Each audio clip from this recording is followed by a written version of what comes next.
let the torch of freedom burn.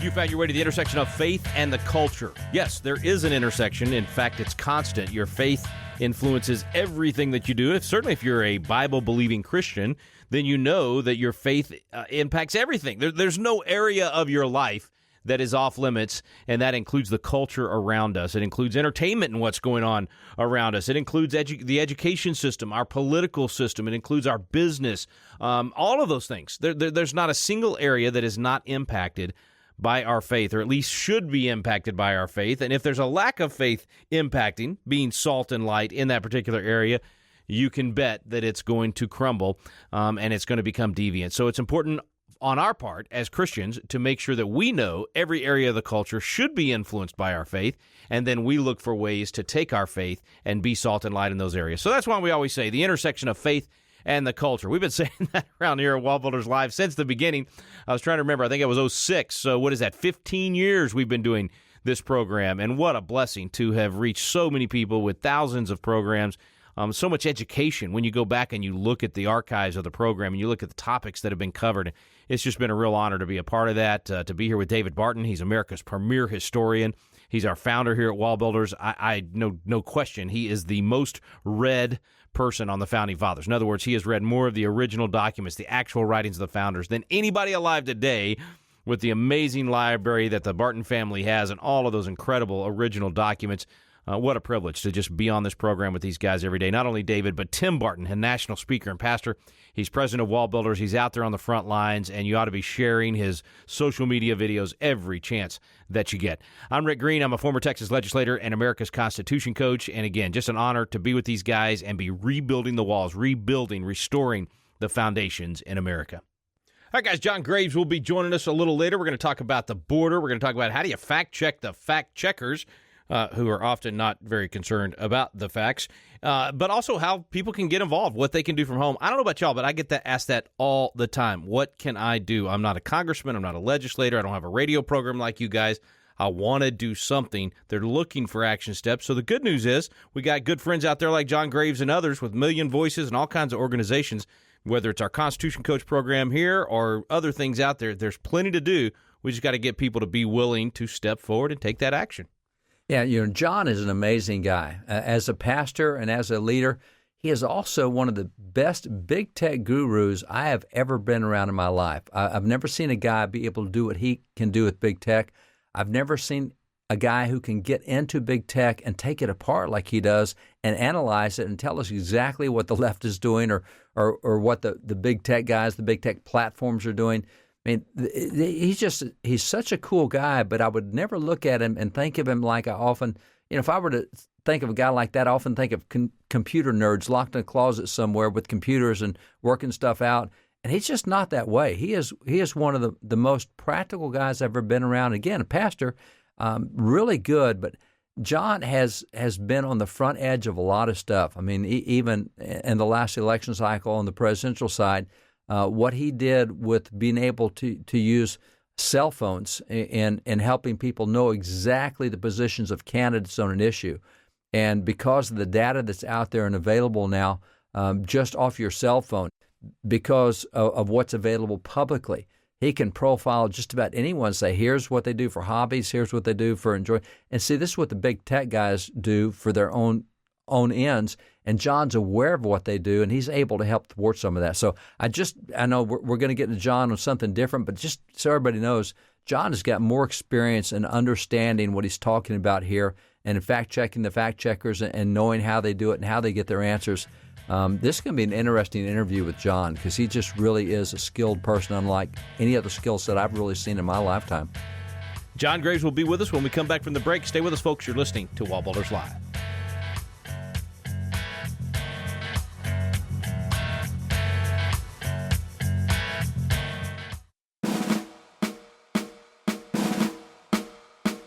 This is Tim Barton from WallBuilders with another moment from American history. The year after the American War for Independence ended, we began addressing the issue of Muslim terrorists in North Africa who were attacking American ships and killing and enslaving American seamen. Congress dispatched John Adams and Thomas Jefferson to negotiate peace, and when they asked the Muslim ambassador the reason for the unprovoked attacks, he told them that it was written in their Quran, that it was their right and duty to make war upon them whenever they could be found. 16 years of negotiations failed, and in 1801, America sent its military to crush the terrorists. When that war ended in 1805, the first American edition of the Quran was published, urging Americans to read the Quran to see for themselves that its teachings were incompatible with the safety and peace of non-Muslims. To see the first American Quran and to get more information about America's first war on Islamic terror, go to WallBuilders.com.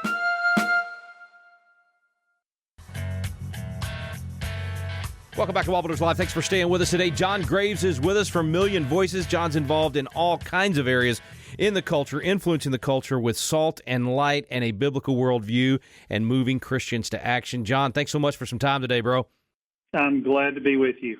Man, I know, a lot of what you've done for years, for such a time as this, God was preparing you for this moment in time where, kind of like with WallBuilders, man, we just feel like we're on the front lines of the culture war, and there's such a need and a hunger for this. But people right now are honestly having trouble finding good resources. Where do I go for truth? We both have a great time on Victory News and some outlets like that. But for most people, man, they're wondering where to go for truth. And how in the world do you find out if it is truth? How do you fact check the folks that are saying they're giving us good stuff? So what would you recommend to people on how to find that truth? Go to millionvoices.org. We actually wrote an extensive article, just millionvoices.org. Go to the website, and it's called Fact Checking the Fact Checkers. And we have a whole article explaining it. And we have a free resource. You can just click on it, print it, send it to your friends. But it's a one-page printout of everything from Snoops to PoliticoFact to factcheck.org. And we basically expose that all of these people professing to be fact checkers are all having a leftist agenda and propaganda. But people don't know how to show it or prove it. So we dug deep into the files and just put it in a summary, kind of what I call a cheat sheet, just a simplified version of this that you can share with your friends. You can look at it, read it yourself, and it's pretty extensive. Millionvoices.org, millionvoices.org. They can get that article, get that truth. They can also get plugged in there. I mean, great place to get on your email list, find out how, what's going on in their particular state. You got a lot of cool tools there. Yes, and we do. You and I have done this a lot on Victory News and Flashpoint and other things. What we do is we are constantly giving them meaningful updates with articles, podcasts, and, news commentary, kind of exposing some of the stuff that's out there, but also giving them a resource. So they can sign up for that. We'll send them an email out of the cutting-edge issues. And when the elections get around, we send out free voter guides that are church-approved, nonpartisan, and people really appreciate that. millionvoices.org. One of the things you've got on, already talking about and have been talking about for quite a while is the border. And of course, you and I are both in Texas, but it affects everybody in the country, what's happening right now with this border chaos. It does. Yeah. What do you say? People are wanting to do something. They're wanting to be a part of the solution and again, find truth. On this particular issue, what are you telling folks? We actually spent 12 months building a tool. There's over 9,400 state reps. The people at the federal level, they're not going to change much. You've seen that, Rick. They, if you're in the Democrat Party or the Republican Party, rarely do they break ranks, okay? But at the state level, if enough people call, I don't care if you're in the Midwest or the South, Missouri, Texas, Florida, a lot of people up north, because they're taking all these illegal immigrants that are bringing in sex traffic victims, they're bringing in illegals, they're bringing in drugs and the cartel. They're shipping them all over the United States. They're on scale to be over 2 million people. So what we built on millionvoices.org is a tool that shows you just sign up for it, and we tell you who your state rep is and who your state senator is. And if people want to really take action, they make a small donation, and we actually send a postcard from you as a citizen to your state rep, to your state senator. Not from us. It's not signing a petition. It's not our logo. It's getting you to be the voice, the salt and light that makes a difference. So our heart at Million Voices is to be a megaphone for the body of Christ and let them know the most strategic person to talk to is that state rep. I couldn't agree with you more, John. I mean, that's, just like you said, it's almost like, they're deaf in Washington, D.C. We tell everybody, call your congressman. But right now, it's at the state level, man. That's where it's at. That's where the responsibility is. I mean, the feds have blown it. They're not doing their Article 1, Section 8 or Article 4, Section 4 responsibility on repelling this invasion. And now it's Article 1, Section 10 time, man. The states have to step up and do it. And so I love the fact that you've strategically targeted the state legislators, and not just in one particular state, but what you're saying is anybody listening right now from anywhere in the country can go to your website at millionvoices.org, and they can actually have a postcard specifically about the border issue sent to their state rep. So they could be in Illinois, they can be in Washington State, I mean, wherever. These illegals are being flown into states all over the country. It's impacting you, and you can be a part of the solution at millionvoices.org. That's right. And what we love about it is the postcard is from you as a voter in their district. That's who they listen to. You know this. You were a state rep. And so when a state rep hears from a voter in their district that might own a small business, that might be a pastor, that might be an influencer in the school and have kids, and they talk, well, that's somebody who's living in their district that's voting. They're going to respond to that versus a group nationwide sending a petition or something like that. It brings it down to the most practical way you can make a difference as a believer to be a light in all this darkness. And the border is what we're hitting now, but we're going to hit crime and CRT and life and Second Amendment and all the major moral issues of the day. And so if they sign up there, they're already in the portal. The next postcard that we get will be, our goal is to do one topic per month eventually. I love this, John. I didn't know you were doing this. So this is, I mean, this is a threefer, not just a twofer. Yeah. This is a threefer because for the individual citizen, it gives you an action step. You get to be a part of the solution. Secondly, it influences that state legislator. Your voice is being heard at the local level. And then third, it's helping Million Voices reach even more people out there. I mean, it's a nominal donation, folks. Go to the website, millionvoices.org. They're going to send 2 postcards from you on this subject or another subject as John adds them, and you're going to be helping John to reach even more people. This is brilliant, man. When did you launch this? I'm loving it. We just launched it recently. God birthed the idea in us actually from talking to state reps like you that said, listen, if 5 or 6 pastors or 5 or 6 business owners or enough people in my district push me on an issue, I'm likely to really pay attention or change my position unless it's my core value, or it kind of mobilizes me to get involved because they're people in my district. They're the ones that vote for me or give to me or tell other people about me. And so it took a long, long time because we're trying to get it in all 50 states, and it is. And then, there's a redistricting thing going on, so that's been a very tricky thing. But our heart is not just sign another petition and be one group, or we're not trying to just build our email list. What we're trying to do is make people be the change agents, and we are just trying to put the cookies on the lowest shelf to make it practical. We send the postcard, we stamp the postcard, and yet the action point is Mr. State or Mrs. State Rep, call me back. Tell me what you're going to do about this issue. And then we're putting them in touch and realizing you can pray for that person and you can influence them. And if they're one of the good guys on the right moral issues, you're breathing wind in their sails. And if they're not, you're getting aware of how they respond back to you, or do they respond to you. So I think it's really catching on well, Rick. And so I'm hoping that people get involved, share it, and then when the election comes, if you're already signed up, you're going to be getting the voter guides as well. Millionvoices.org is the place to go. Millionvoices.org. Let me make sure I heard that right. Putting the cookie on the lowest shelf. Now, most important question: are those chocolate chip? Are they gooey? Are they fudge? What kind of cookies? Well, the issue changes. Like this first postcard is going to be a border. The next one's probably going to be crime, then CRT, then Second Amendment or life. Or we're just trying to get to the place where we can do one a month. And if we can raise up, our whole heart behind Million Voices is people. The number one reason they don't get involved to vote or register or contact their state rep is because they think it doesn't matter. Yeah. And if we can show them that if enough of you get, hey, these state reps, sometimes they're decided by a few hundred votes. The United States Congress, one of those 435 seats in Iowa, 2nd District, was decided by 6 votes out of 400,000. 6 votes.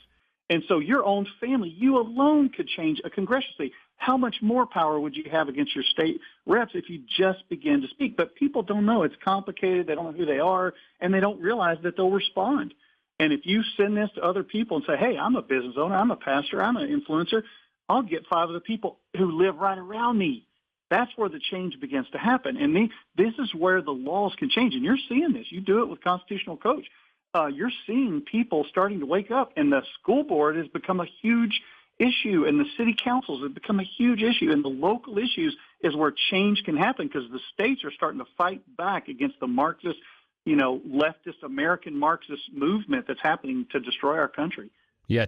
I'll tell you, John, two quick thoughts on that. So one, some people may be thinking, well, does this make a difference if I send this postcard to my state legislator? Don't they get millions of letters and all that? And just like you said, and I've been there as a rep, I'm telling you, if a legislator gets 15, 20 of these, they're going to be like, what in the world's going on? What is this issue, and who are these people? And I need to pay attention, and I need to figure out what's happening here. So that's number one. It does make a difference, especially if you get your whole church to do it. But secondly, it's so easy. I mean, this is like a 2-minute process here where you go to this page, you punch in your information. It'll actually you can put your signature on there, so it's not just a printed thing. Your signature will show up on that postcard. So it's super easy to do, and yes, it does make a difference. John, I'm excited, man. I think that's a tool, man. We need to get this out all over the place. I'll be encouraging our Constitution coaches to do the same thing. Thanks for what you're doing at Million Voices. And I know if they sign up, like you said, it won't be just this one thing. You'll let them know when new projects are coming up. I know you've got voter guides you always put out, and they'll be able to help get that out to their church as well. That's right. Yeah, and we want them to get it to their neighbors, to their church. If they're a small business owner, those, just 5 small business owners will get the attention of a state senator or state representative. And so, and you can look on the website, millionvoices.org, you can look at our top 10 guiding truths. They're all biblical issues, and they're the top 10 battles that our culture faces. And so, and we do partner with you, with WallBuilders, with all these other groups to try to get the word out. And so my heart is for the people of God to wake up. If there's a spiritual awakening, it will disrupt both political parties, and it's the only hope of this country. Amen. Amen. John Graves, God bless you, brother. Thanks for taking some time and being with us today. Always an honor. We'll be right back, folks, with David and Tim Barton. Stay with us. You're listening to WallBuilders Live.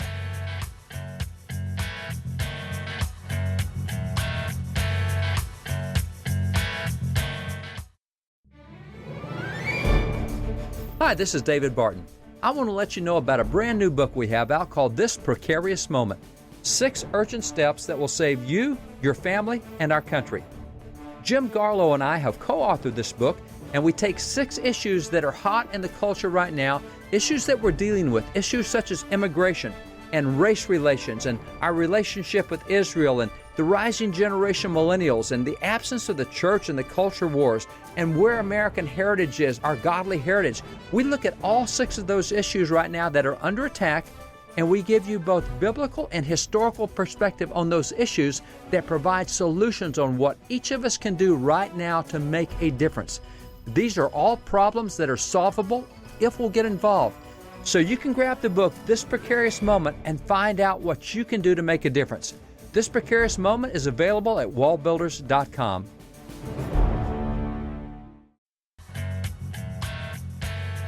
We're back on WallBuilders Live. Thanks for staying with us. Thanks to John Graves for joining us today as well. We're back with David and Tim Barton. And guys, action steps is what it's all about, giving people things they can actually do that will make a difference. I love this idea he's got on his website now where it makes it easy for you to send that note to your state legislator. Most people don't even know who their state legislator is. So this makes it super easy to connect and get a message that is timely on timely subjects, that are happening right now in the culture. So I'm loving that. I think that'll be a good tool for us to use. Yeah, I am super impressed by this. I'm a little bit torn because I feel like it's almost a cop-out that I'm paying someone else to do the work for me. But at the same time, when you have people who aren't sure what to do and how to do it and where to go, and I want to make a difference, but how do I make a difference? And there was an organization like, hey, right, cover the cost of the stamp, cover the cost of the postcard, because that's what we want to do. We want to be the ones helping you make a difference. And so they don't see themselves as the catalyst doing all the work. They see this as we want to be a tool in your toolbox. We want to be part of your arsenal. We want to help you be able to reach the people you want to reach. I think it's an incredible tool that what they're doing. And certainly, I mean, guys, in the midst of what we do, we have a lot of opportunity to meet a lot of people, talk with a lot of people, to work with a lot of state legislatures on legislation, et cetera. But even as he was saying that, I thought, well, I'm getting online and signing up. I want them to send postcards in my name too. I don't want to be left out of this. So even though we are already doing a lot of stuff, genuinely, I'm going to get on and sign up for this. because anything we can do and everything we can do to make a difference, we got to be rolling up our sleeves to get involved and make a difference. And we've talked, guys, many times about when people are looking for action steps they can take, how can I get involved? And we've talked about school boards and city councils and even just showing up at those meetings. Those things are still desperately important, but sometimes those things in and of themselves will not be enough to really turn the tide or change the direction the ship is going. And so that's where when we can start adding all these things, implementing them together, it really can make a big difference. So I'm so excited for what they're doing, and I'm getting on to sign up for this. I want to be a part, and I'm looking forward to when someone calls me, one of these state reps or state senators, and they say, "Hey, Tim, we got your postcard." And I'll be like, "What postcard?" "Oh, that's right. I sent you a postcard." That's right. I'm glad you called me. You know, one of the things I think John has done so well here is he has really put his finger on what works and he has ignored what doesn't. There is a lot of belief in the Christian world and the conservative world that there are certain things we should do, and I'm going to just go out on a limb and shoot down one of them. What John has said here about contacting your local representatives is right. A lot of times you'll see groups say, "Hey, we've got a petition to the president, we have a petition to Congress, we have a petition to whoever," and they will get massive numbers. I've stood at the U.S. Capitol in the middle of a press conference with House leadership. We had the Speaker of the House, we had the House Majority Leader, we had the House Whip, we had the House Conference Chair, all there, and we backed up a truck, and we had boxes and boxes with 3 million signed. It was a petition that we want something done, and so they pulled that truck up there behind the what we call the grassy triangle, had the press conference. That truck was a great visual in the background, just boxes and boxes stacked up of people having signed this petition. And as soon as the press conference was over, they rolled the end of the truck, they drove the truck off, and that's all anybody saw of it. Petitions are one of the things that work the least at the federal level. Petitions are really good for building the mailing list of the group who's collecting the petitions. They're not any good for getting your legislators to pay attention to petitions. And at the same time, if I could get 5 million postcards sent to Nancy Pelosi, you know what difference it would make in any policy she has? Zero. She's going to get reelected in San Francisco. Now, if she got 1 million postcards out of San Francisco, she might listen. But to get postcards from Texas, you think that bothers Nancy Pelosi? To get postcards from Oklahoma or New York, that doesn't bother her. But when you do a state rep, when you do a state rep, literally, these guys have told me that if they get 10 or 15 contacts, they are scared to death for their job because people are really on to whatever's going about. And so John really has hit the right level here to be able to connect us in such a way that we can go to our state reps, our state senators, our local guys. This is where it does make a difference. This is where they do pay attention. This is where they will respond, and you will get a call back many times from these guys. I mean, this is really brilliant on John's part to do it this way. Well, Million Voices is the organization doing that. It's not the only thing you can do. I mean, obviously, this one's quick and easy. I mean, I literally think it's about a 2-minute process to send this postcard and make that contact with your state rep. But we encourage you to do more. Start hosting a Constitution class. Start getting people together. There is something about that fellowship, especially over the last year and a half as we've missed out on so much fellowship. Getting together with people to talk about these things and get engaged and realize you're not alone is extremely important. And we give all of that away to you for free. You can become a Constitution coach and host our biblical citizenship course easily at biblicalcitizens.com. And David and Tim, we hit 10,000. We got 10,000 Constitution coaches out there. So there's a lot of these different movements that have really grown as people have said, I'm going to get involved. I want to be a part of the solution. There are, and it is really impressive. So many people are getting involved in the process, and 10,000 coaches means that we're talking about people that are hosting classes. And just so everybody listening kind of understands the context, we are living in a world and culture where people are desperate and hungry for truth. And even as John talked about, people want to make a difference. Everybody listening, like we want to make a difference. We want to do something valuable, significant, important. And often we're going, okay, well, how can we make a difference? And sometimes we want to be able to help our friends go the right direction, but how do we get them the right information? And the thing I love about some of these classes, like the biblical citizenship class, is this is something that really you can invite people over and you don't have to know hardly anything about anything. You can just pull up online and you can show these discussions, and there's a recorded portion where one of us does part of a presentation that was actually specifically done for biblical citizenship and incredible leaders there. But then there's a live host session and there's live Q&A where we'll be on and we're taking questions and different people involved.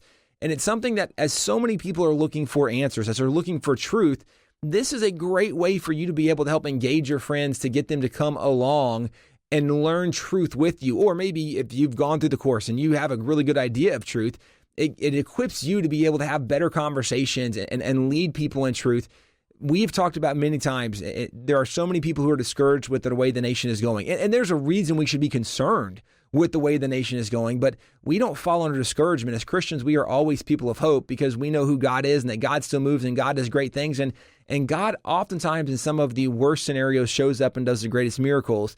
The Old Testament is full of such examples. And so we definitely believe that God is not done with his nation. God's not done with us, but we want to be part of that solution. And so as we get involved, whether it is actually should be all of the above, right? So I'm not going to say whether you do one of these, you need to do all of them. So if you're at Million Voices and you're signing up with John Graves to have a postcard going out to your state rep, your leaders, if you're part of biblical citizenship, whether you just want to attend the first course, see what it's like, and then you can host future courses, there are lots of ways we can get involved to make a difference in our community. All right, friends, we are out of time for today. Thanks to John Graves for joining us. Be sure and check out Million Voices and make sure that you get your name in the hat, that you get your postcard or your letter sent to your state legislator, just as we talked about today. What a great way to influence what's going on out there in the culture in your particular state. And it's a little different for all of us, but in essence, the system still works the same. I mean, that's what a representative government is all about. Those folks that we've elected to be in office, even if you didn't vote for the one that's in office, they're supposed to be listening to the people back home, and they can't listen if we aren't letting our voice be heard. So we can't be silent. We got to let our voice be heard. We got to be engaged in the process, and that's why I'm so thankful for Million Voices and what they're doing. What a great way to get involved. They make it super easy on you and me to be a part of the solution. Thank you so much for listening today. You've been listening to WallBuilders Live. We stand undivided, forever